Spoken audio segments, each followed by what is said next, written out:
Somebody asked me, where do I see myself in 5 years? Do I see myself successful?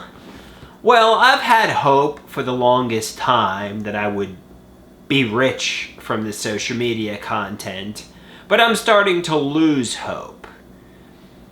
And where do I see myself in 5 years? I see myself with a terminal cancer diagnosis, and maybe sick and dying. Maybe like I feel like my brain is constantly inflamed, maybe with a brain cancer diagnosis, or like an esophageal cancer or stomach cancer diagnosis from the coffee and EOE, or a toe cancer diagnosis from the running, or a skin cancer diagnosis. I see myself with a terminal cancer diagnosis and being on my deathbed.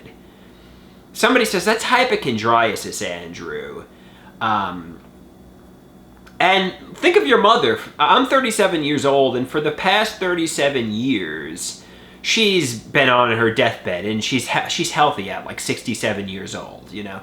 Basically, her whole life she was sick. Her whole life she claimed she was dying of cancer and dying of some terminal illness, and she's relatively healthy at 67 years old. So, you know, realize it's probably catastrophizing, it's probably hypochondriasis. There's no evidence I have cancer or I'm going to develop cancer anytime soon. It's like my mother, who's been sick with cancer her whole life. Meanwhile, she doesn't have cancer. Ironically, the person who never catastrophized, the person who wasn't a hypochondriac, my father, he's actually diagnosed with cancer.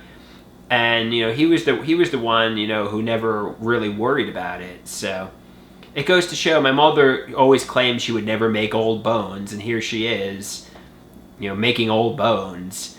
And, you know, who knows, maybe I'll live to like 70 years old, and, you know, maybe my prediction I'm going to be dead in 5 years from cancer is completely off the money.